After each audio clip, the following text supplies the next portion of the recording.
제43편.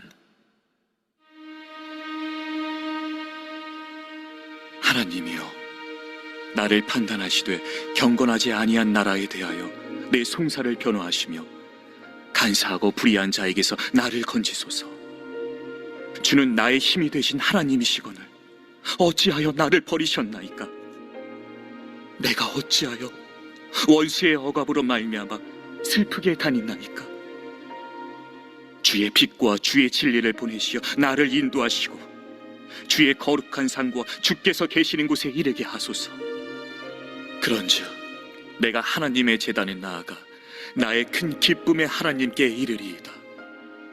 하나님이여, 나의 하나님이여, 내가 수금으로 주를 찬양하리이다. 내 영혼아, 내가 어찌하여 낙심하며 어찌하여 내 속에서 불안해하는가? 너는 하나님께 소망을 두라. 그가 나타나 도우심으로 말미암아 내 하나님을 여전히 찬송하리로다.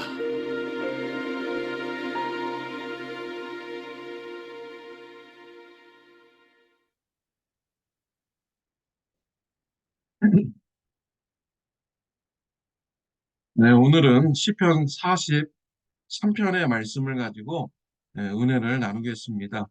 시편 43편은 어제의 본문 시편 42편과 연속상의 시편이다라고 성경 해석하는 분들이 계십니다. 그 이유는 시편 42편과 시편 43편의 표현법이 비슷하기 때문입니다. 오늘 본문 마지막 9절 5절에 있는 이 말씀은요, 시편 42편 5절과 11절에서도 똑같이 반복되고 있습니다. 너무나도 똑같은 구절로 반복이 되기 때문에 시편 42편과 연속적인 이런 글이다라고 성경을 해석하시는 분들이 계십니다. 시편 42편은 현재 시점으로 이렇게 표현을 하였습니다. 그러나 시편 43편에는 미래 시점으로 시를 쓰고 있습니다. 시편 42편에서는 현실의 문제를 가지고 하나님을 찾았습니다. 그럼에도 시편 43편에는요, 이러한 문제가 여전히 해결되지 않고 있음을 알 수 있습니다. 그럼에도 불구하고 하나님께 소망을 두고 있는 말씀이 시편 43편입니다. 시편 43편의 그 기자의 문제는 개인의 문제가 아니라 나라의 문제였습니다. 1절 말씀에 보면요, 하나님이여 나를 판단하시되 경건하지 아니한 나라에 대하여 내 송사를 변호하시며 간사하고 불의한 자에게서 나를 건지소서라고 말씀하고 있습니다. 자신이 어려운 상황에 있고 또 이런 것을 조롱하고 또 억압하는 그런 사람들 때문에 어려움을 당하죠. 근데 자신을 조롱하고 억압하는 그 사람들이 누구인가? 43편에는요, 경건하지 아니하는 나라라고 이렇게 말하고 있습니다.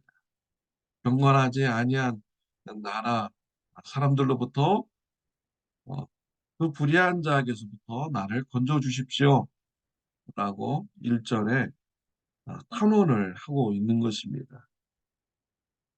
경건하지 아니한 나라, 어떤 나라일까요? 바벨론이란 나라로 해석을 하고 있습니다. 유대 나라는 죄로 말미암아 하나님으로부터 심판을 받았습니다. 바벨론이라는 하나님을 믿지 않는 나라로부터 멸망을 당하였습니다. 포로로 끌려갔습니다. 그곳에서 온갖 조롱과 억압과 눌림을 당하면서 유대 백성들이 살고 있는 것이죠. 너희가 믿는 그 하나님은 어디에 있느냐? 우리가 믿는 우상이 더 강력한 신이다. 더 참신이다. 라고 하면서 조롱을 하고 있는 것입니다. 유대 백성들이 바벨론에서 얼마나 힘들겠습니까? 얼마나 슬프겠습니까? 2절에 보면 주는 나의 힘이 되신 하나님이시거늘 어찌하여 나를 버리셨나이까? 내가 어찌하여 원수의 억압으로 말미암아 슬프게 다니나이까? 라고 했습니다. 유대 민족들은 마치 하나님부터 버림받은 자이다 라는 이런 느낌을 받으면서 바벨론 사람들로부터 억압과 조롱을 당하고 슬픈 삶을 살아가고 있는 것입니다. 어려운 현실에서 이 시편 기자는 하나님의 임재를 간구합니다. 3절에 보면 주의 빛과 주의 진리를 보내시어 나를 인도하시고 주의 거룩한 산과 주께서 계시는 곳에 이르게 하소서라고 했습니다. 주의 빛과 주의 진리를 보내시어라고 했습니다. 주의 빛과 주의 진리는 하나님의 임재를 나타내는 이런 단어입니다.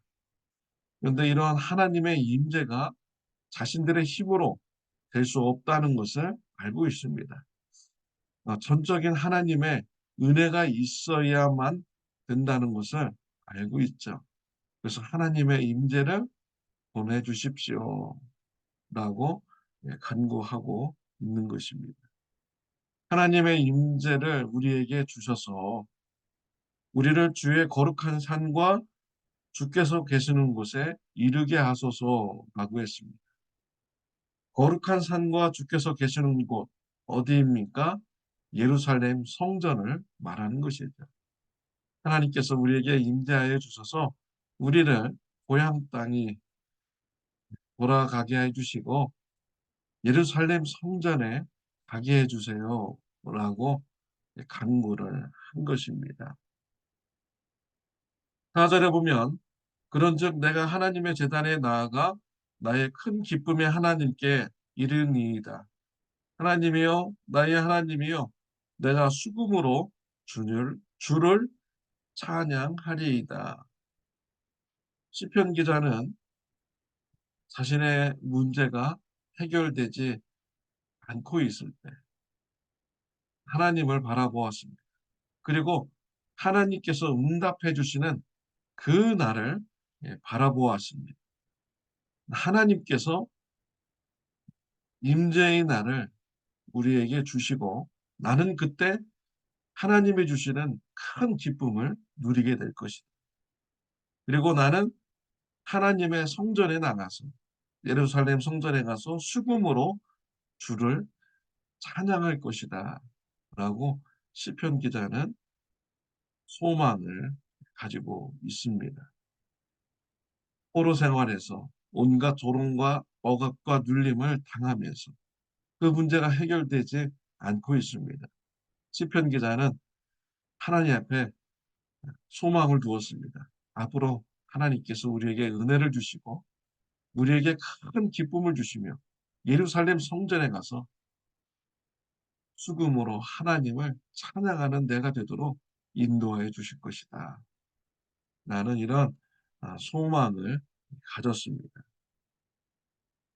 사랑하는 성도 여러분, 삶에 어려운 문제가 있습니다. 또한 오랫동안 해결되지 않는 이러한 문제가 있습니다. 여러분은 어떻게 하십니까? 시편 기자와 같이 하나님께 소망을 두시기를 바랍니다. 그리고 하나님께서 내 기도에 응답하여 주셔서 내가 큰 기쁨을 누리고 또 성전에 나가서 감사의 찬송을 드리는 그 날을 그리시기를 바랍니다. 그 날을 그리시면서 하나님께 소망을 두고 간구하며 환원하는 신앙의 삶이 되시기를 바랍니다. 5절에 보면 내 영혼아 네가 어찌하여 낙심하며 어찌하여 내 속에서 불안해하는가. 너는 하나님께 소망을 두라. 그가 나타나 도우심으로 말미암아 내 하나님을 여전히 찬송하리로다. 이러한 시편의 고백이 저와 여러분의 고백이 되시기를 바랍니다. 문제의 삶에 빠져서 불안해하고 낙심하지 말고 하나님께서 내 기도에 응답하여 주실 그 날을 바라보고 그 날에 누릴 기쁨을 바라보며 하나님께 찬송하는 그 날을 바라보며 하나님께 소망을 두는 신앙의 삶이 되시기를 기도드리겠습니다. 하나님 아버지 감사합니다. 우리에게 올바른 신앙의 삶을 말씀을 통하여 가르쳐 주시니 감사합니다. 어려움의 문제가 해결되지 않을 때 그때에도 하나님께 소망을 두는 자가 되게 하여 주옵소서. 미래에 하나님께서 나의 기도에 응답하여 주시고 내가 기쁨을 누리며 하나님께 감사 찬송하는 그 날이 반드시 올 것을 바라보며 소망을 가지고 신앙생활하는 저와 우리 성도님들 되게 하여 주옵소서. 예수님의 이름으로 기도드렸습니다. 아멘. 네, 오늘은 토요일입니다. 내일 주일 예배를 위해서 기도하여 주시기를 바랍니다. 좋은 하루 되시기를 바랍니다.